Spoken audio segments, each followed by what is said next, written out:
E carababaxi. Aleluia.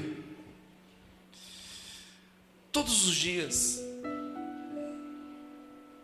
e a cada dia que se passa, eu observo e vejo que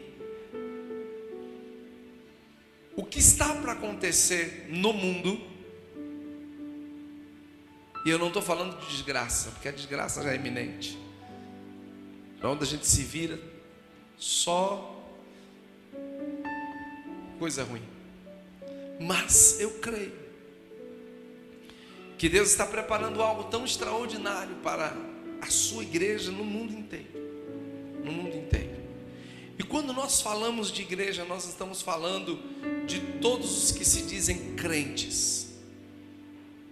Eu conheço alguém que conhece a Bíblia melhor do que eu e você, e foi destinado ao inferno.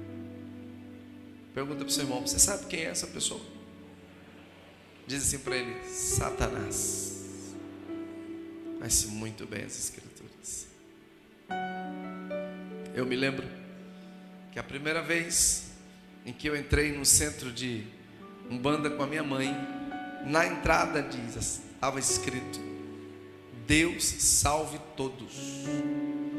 Eu achei aquilo o máximo. Eu falei: poxa, esse lugar é um lugar bom. Está escrito ali: Deus salve todos, né? Jesus, Satanás, ele tem a sua maneira e a sua forma de lidar com a humanidade, e nós precisamos ter muito cuidado para que não sejamos presa fácil. Aleluia.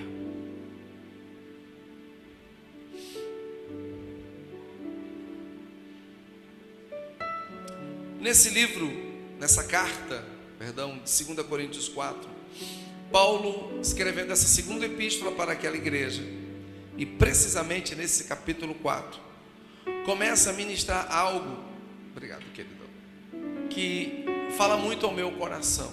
Por quê? Porque ele começa a evidenciar para aquela igreja que a vida em Deus, ela era muito mais do que uma vida segundo o padrão de pensamentos humanos. E viver para Deus era algo tão nobre, tão acima das expectativas humanas, que Paulo nesse capítulo começa a mostrar para aquela igreja a grandeza do Evangelho. Eu não posso ler tudo, né? O título, para quem tem uma Bíblia de comentário, é Paulo cumpre seu ministério com fidelidade. É o título desse capítulo, e eu não posso ler até por conta do horário. E eu gosto muito quando Paulo começa a discorrer para aquela igreja a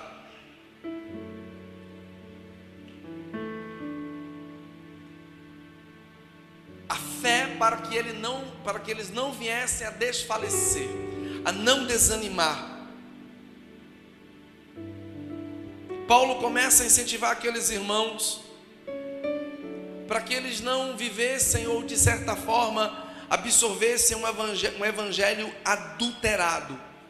Onde está isso aí, pastor? Você encontra isso já no verso 2, perdão.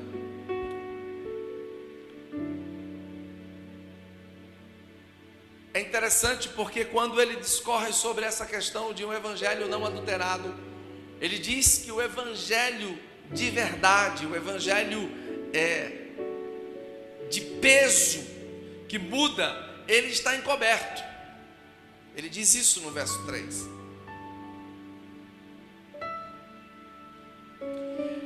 E tem algo muito triste quando ele diz no verso 3, 2 Coríntios, isso: mas se o nosso evangelho está encoberto, olha que tristeza, depois da vírgula, ele diz o quê? Para os que estão o quê? É que está encoberto. Entenda uma coisa: não é o fato de você estar nessa cadeira 1 ano, 2, 3, 5, 10, 15, 20. Pastor, eu nasci no Evangelho. Não é isso que vai garantir que o Evangelho seja uma realidade na sua vida. Não é isso. O Evangelho, ele tem que ser transformacional. Ele tem que trazer transformação.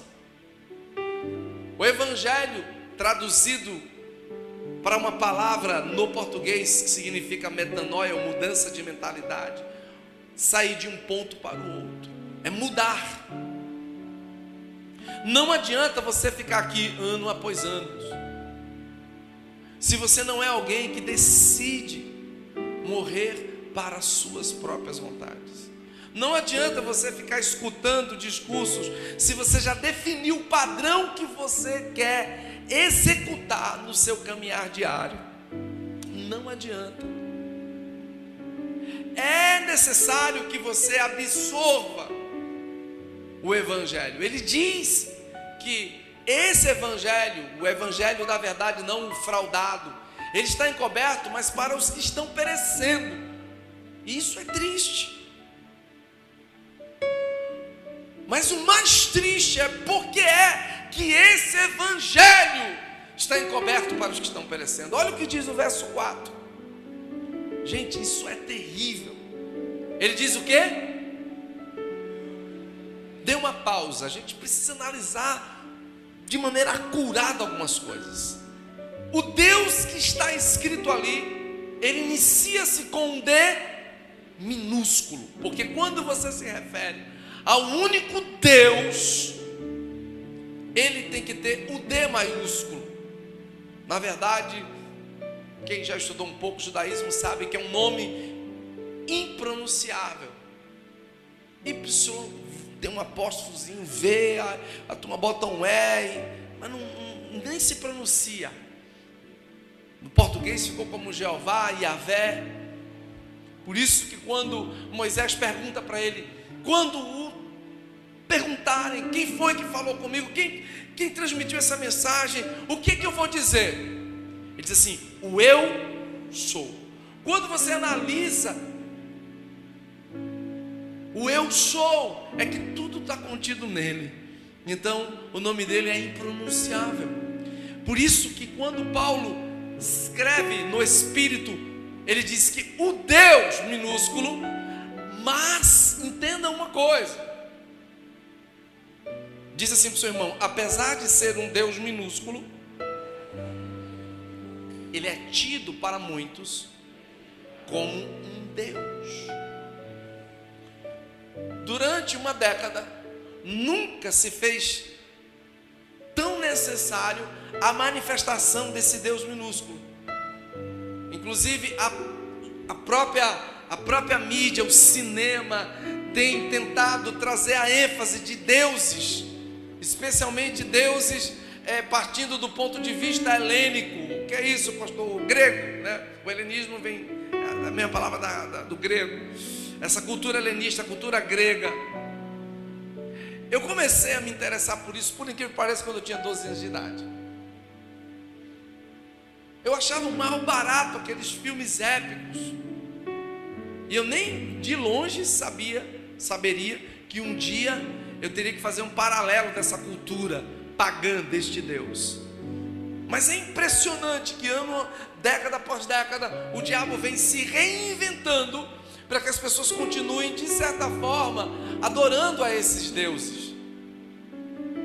E mais do que nunca, a Marvel e tantas outras produtoras têm investido maciçamente para que as pessoas adotem um padrão de um Deus minúsculo. Quando você começa a analisar a história de Hércules e o diabo, meu irmão, eu costumo dizer que se juntasse as mentes mais brilhantes do mundo inteiro, não chegaria nem perto, mas nem de longe. Eu me lembro uma vez uma pessoa chegar para mim e em dúvida dizer, pastor, mas e se Jesus, olha o que a pessoa disse para mim há muitos anos, e se Jesus não foi, e se Jesus foi uma ideia criada na época? Eu disse: por que você está me fazendo essa pergunta? Ele disse: não, porque quando você vê a história de Hércules, ou de certa forma, essa cultura helênica, né, que mostra um semideus, que de certa forma desce para trazer libertação a um povo oprimido. O senhor já analisou isso? Eu disse: e como analisei? Aí eu comecei a rir. Falei: mas eu sei onde você chegar. Eu quase digo para o irmão: para trás de mim, Satanás, porque você não entende. Eu quase faltou, mas se eu falar, Jesus tinha essa autoridade, eu não podia fazer. Mas eu quase digo para a criatura, né? Tanto é que nem entre nós está mais. Aí eu disse assim, falei: sim, mas fundamentado em que você está dizendo isso? Aí ele disse assim: porque, e se de certa forma Jesus foi uma ideia, assim como Hércules era uma ideia para os povos daquela época, dentro dessa mitologia helênica? Eu disse: cara, deixa eu te falar uma coisa. Mesmo assim ele não quis entender. Eu disse: deixa eu te falar uma coisa. O diabo não conhece o propósito de Deus na totalidade para você. Ele não sabe o final da sua história nem da minha. Mas deixa eu te dizer uma coisa, para que você nunca mais esqueça. Ele tem acesso, ele examina, ele perscruta. A Bíblia diz que ele está diante de Deus, ele tem que prestar conta. Ele sabe quando os anjos estão saindo para derramar uma bênção. Ele vê quando Deus dá uma palavra de autoridade. Tem gente que se assusta com o que eu vou dizer. Pastor, tem inclusive uma família, só o sangue da minha vida. Vamos lá. Mas quando essa criança estava no meu ventre, eu nem sabia que era um menino. A dona Maria lá do terreiro de Macumba botou a mão na minha barriga e disse: vai ser um menino, o nome dele vai ser assim, vai te dar muito trabalho. Rapaz, até que morreu novo, né? Eu disse: você se impressiona com isso aí? Você se impressiona com isso? E se eu disser para você que Deus proibiu o estudo das estrelas, o estudo do cosmos como um todo, porque lá tem coisas assustadoras. Deus já deixou escrito tanta coisa. Você acha que o diabo não sabe disso? Não é que ele conhece o teu futuro, mas ele sabe o que Deus destinou. Agora, entenda uma coisa: você tem o poder em Deus para mudar as circunstâncias ou não. É fato que ele sabia. Minha amiga, meu amigo, já está escrito lá em Gênesis, já foi dito como é que seria a história. O diabo já associou isso aí, disse: não, eu tenho que trabalhar, eu tenho que realmente chegar e começar a trabalhar para que isso não aconteça. O que eu posso fazer para, de certa forma, complicar a cabeça das pessoas? Já sei, vou criar uma ideia, vou criar uma mitologia, vou criar um semideus. Porque quando isso acontecer, as pessoas vão estar fazendo um paralelo. O que tem de gente desconstruída, achando que Jesus é uma invenção humana. Por quê? Porque isso vem de lá de trás, vem da mitologia grega. Então quem se afra, não, cara, pelo amor de Deus, para com isso. Mas veja bem, vem um Deus, insemina, de certa forma, uma mulher, e foi isso que aconteceu no nascimento do Hércules, né? Quem conhece um pouco da mitologia helênica sabe. Um Deus minúsculo chamado Zeus. Um belo dia, inclusive ele tinha, já começa por aí a safadeza, cara que tinha muitas mulheres lá no Olimpo, e na terra então nem se fala. Quando descia, a mulher que ele gostasse, ele se materializava para manter relação sexual. O bicho é safado por essência, sem vergonha, não tem nada a ver com Deus Santo. Mas em suma, vai, se relaciona com a terrena, é ali, deixa uma semente e nasce o semideus chamado Hércules. É impressionante como o diabo sempre vai copiar as coisas. Por isso ele diz: o Deus, diz assim para o seu irmão: apesar de ser um Deus minúsculo, infelizmente, ele, neste mundo, é adorado como um Deus. Preciso dar exemplos de atores, atrizes, empresários que vendem suas vidas, que fazem pactos, dando a sua própria vida, e a gente vê o final que acontece. Por isso Paulo usa esse termo: o Deus desta era cegou o entendimento dos descrentes, dos incrédulos, para que não lhes resplandeça a luz do evangelho da glória de Cristo, qual é a imagem de Deus. Por que Paulo está dizendo isso? Olhe para mim, a gente já está concluindo. Porque esse evangelho do qual Paulo está dizendo é um evangelho que provoca, promove, tem que promover mudança. A pessoa, ela não pode se conformar com o seu estado de miséria, sabe? Ela não pode permitir que o ego a eleve, ela não pode permitir que a sua natureza floresça. Por que é que esse mundo está um caos? Porque as pessoas acham, elas pensam que podem fazer as coisas sem o nosso Deus, sem o Deus, o único Deus. E elas começam a viver de acordo com Deus desse século. Um Deus minúsculo, mas de certa forma é quem comanda. Em casa, se você tiver curiosidade de ler Efésios 2, já preguei muito sobre isso do 1 ao 5, você vai entender melhor. O príncipe do poder do ar, ele diz: aquele que atua, que opera nos filhos da desobediência. E porque é então que esse evangelho está encoberto? Esse é o evangelho da glória de Cristo, que é a imagem de Deus. Porque é dureza, porque é difícil. Eu quero fazer o que eu acho que é certo.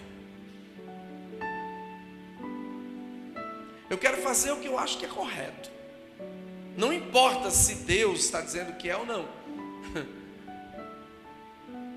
Quantas pessoas, infelizmente, se levantam para tentarem fazer aquilo que acham que está certo?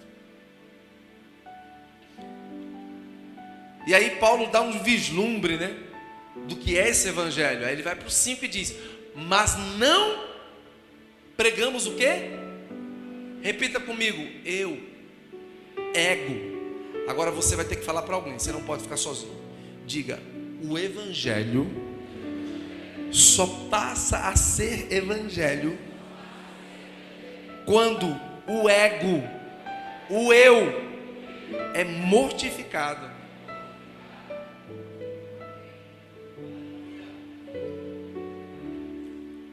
Volto a dizer, não adianta você ficar sentado nessa cadeira dia após dia, semana a semana, mês a mês. O que as pessoas querem é facilidade. Elas querem uma campanha. Elas querem chegar diante de Deus e assim: toma, Deus, o meu problema, resolva. É mais fácil eu fazer campanha. É mais fácil eu levar para casa alguma coisa que eu possa me agarrar.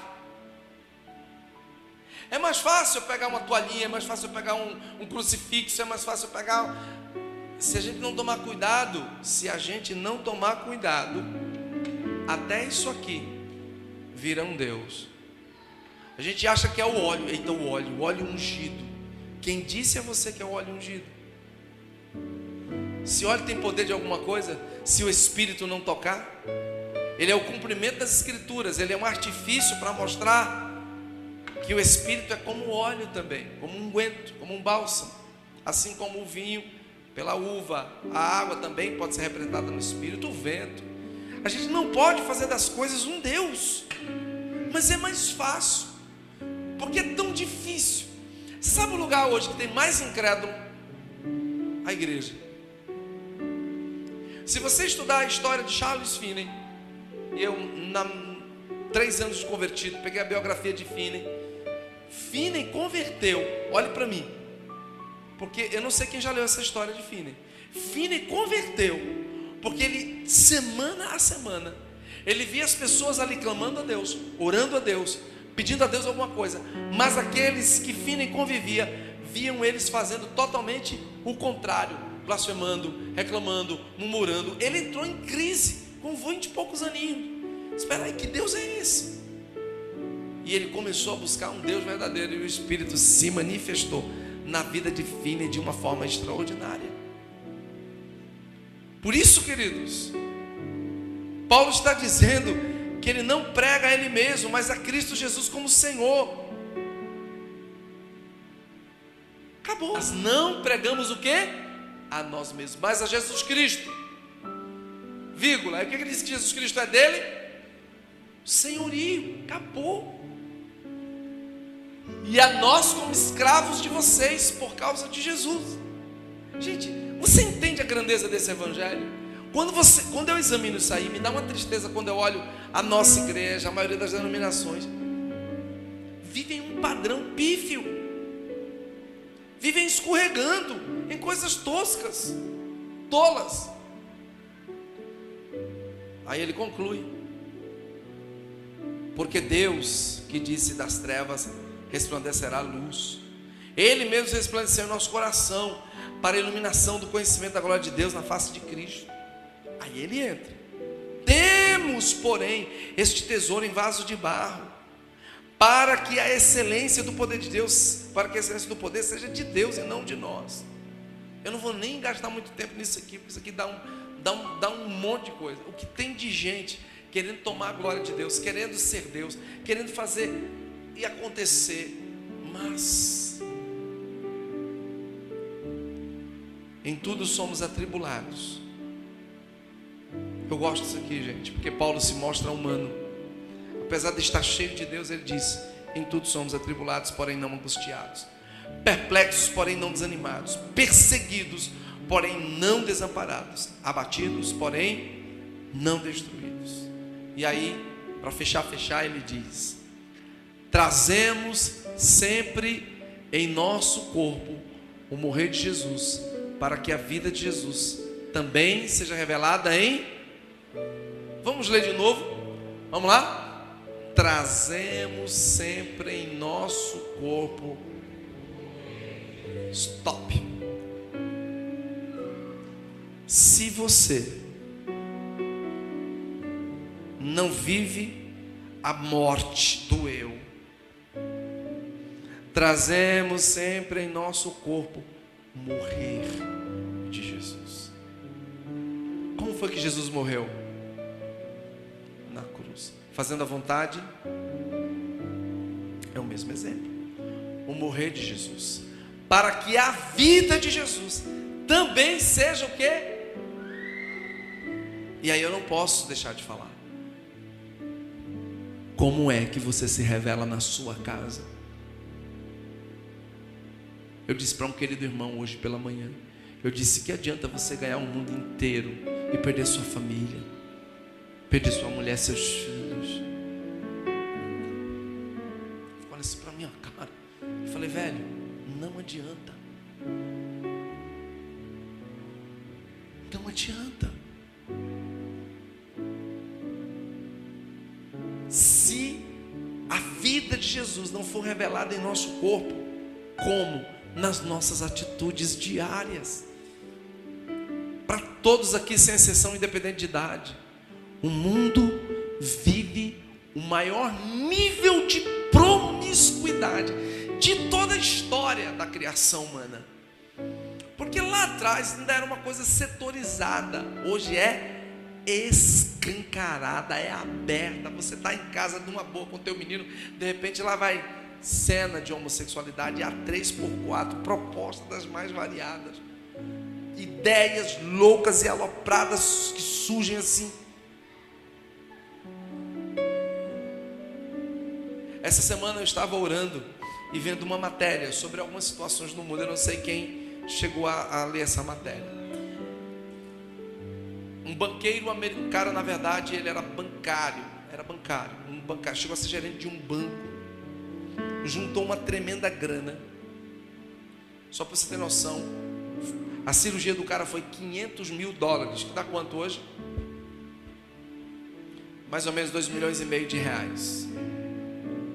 Você sabe o que foi que esse cara fez com ele? Ele se transformou, era o sonho dele ser chamado de... É hilário, né? Alguns vão rir, porque na hora eu falei: Jesus, é muita loucura. Ele queria ser a mulher dragão. Quem viu isso? Bifurcou a língua. Cara, ele colocou chifres, ele fez implante de chifres. Nem lembro se na matéria ele já tinha amputado o coleguinha dele, né?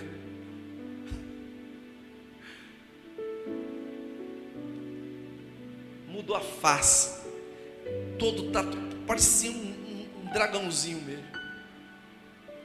Aí falei, meu Deus, que desconstrução do inferno. Aí perguntaram para ele por que ele fez isso. E aí eu já quero deixar você orando. Antes do final do ano a gente precisa fazer um evento aqui extraordinário para as famílias, amém? E vamos fazer. Ele disse que quando ele era pequeno, que ele é uma matéria, sabe disso, ele foi abandonado pelos pais num deserto, deixado na estrada, e os pais foram embora, deixaram ele para morrer. Ele foi resgatado por algumas pessoas que o criaram, e ele conviveu ali naquele deserto e com essas pessoas por um tempo, entre cobras, lagartos, e ele disse que a família dele passou a serem aquelas cobras e aqueles lagartos. Ele tinha mais honra e respeito por esses animais do que... Então ele disse que odiava seus pais. Meu Deus.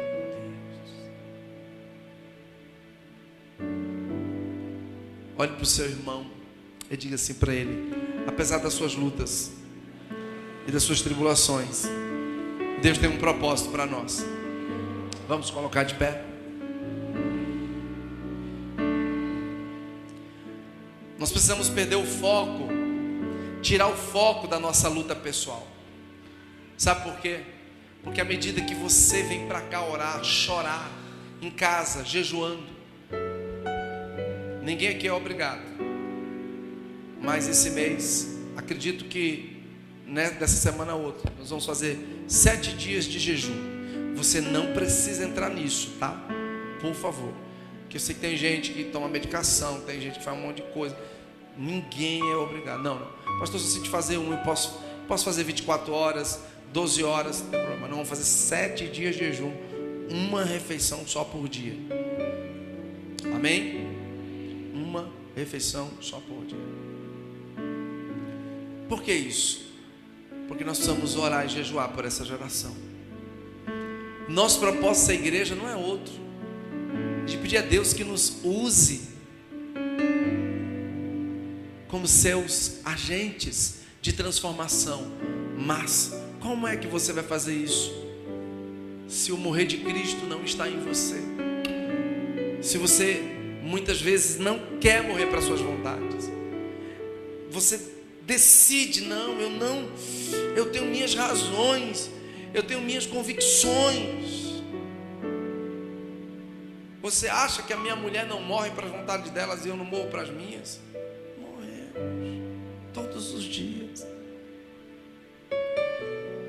Tem coisas que eu sei que eu faço que a entristece, e tem coisas que ela faz que me entristece também. Mas e aí? Eu tenho que morrer para as minhas vontades e você tem que morrer. Pastor, mas isso psicologicamente é uma agressão. É uma agressão para as minhas emoções. Então vá para qualquer tipo de religião, menos o cristianismo. Porque cristianismo, aquele sorriso meio amarelado, aquele emotion amarelado.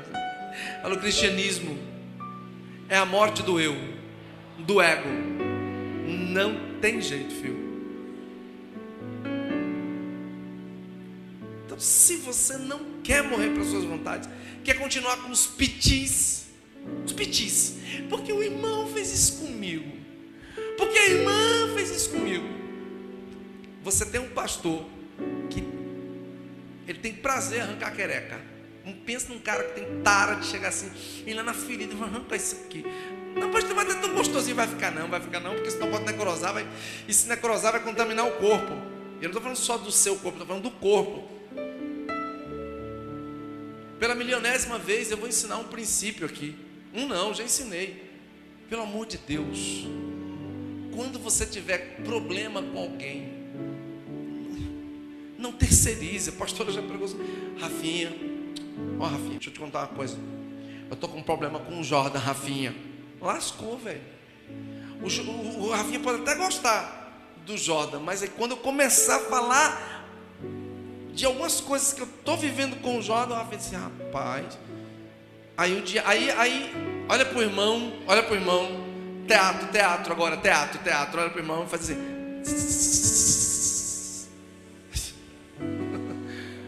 Para outro irmão, vamos lá, Stephanie, bora.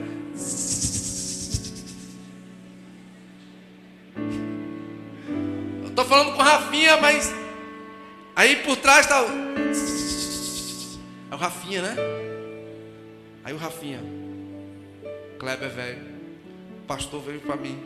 Aí olha, disse um negócio do Jordan. E não é que eu acho que também. Aí, de novo, olha para o irmão do lado.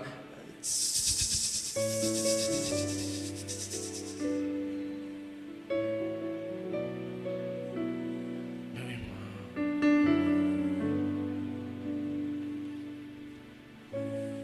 Sabe? A Bíblia diz que o Espírito Santo, ele é representado por uma pombinha. E eu já preguei sobre isso, sobre essas características. Mas tem gente que parece que sobre ele tem um urubu. Não é uma pombinha, é um urubu. É. Quem já viu como é que o urubu age? Quem já viu? O bicho está voando. A pombinha também está voando, né? Mas a pombinha é diferente do urubu. O urubu, quando vê uma carniça, ele, opa! Aí tá a carniça. Você já viu? Não é, né? Tá lá a carniça. Aí ele fica.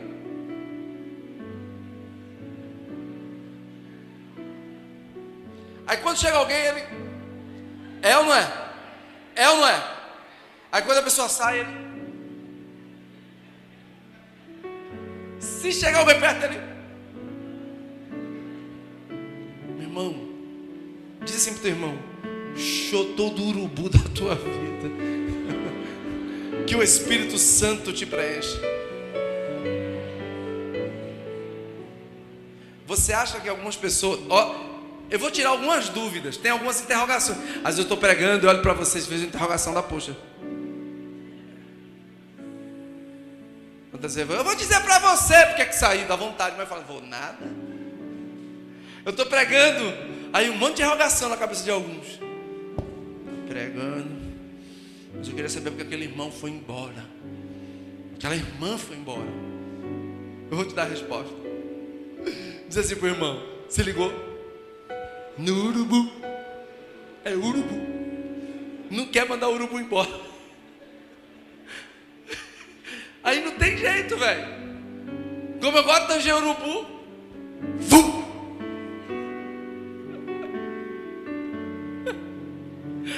Meu irmão, já viu? Né? Estou dizendo, eu estou falando, menino misericórdia. É porque assim, é porque o urubu só é atraído para a carniça.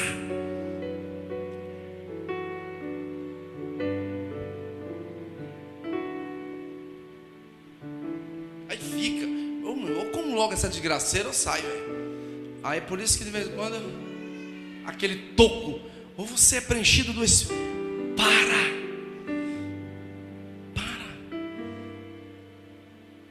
Não dá não. Amém? Feche os seus olhos. Pai querido, obrigado, Senhor.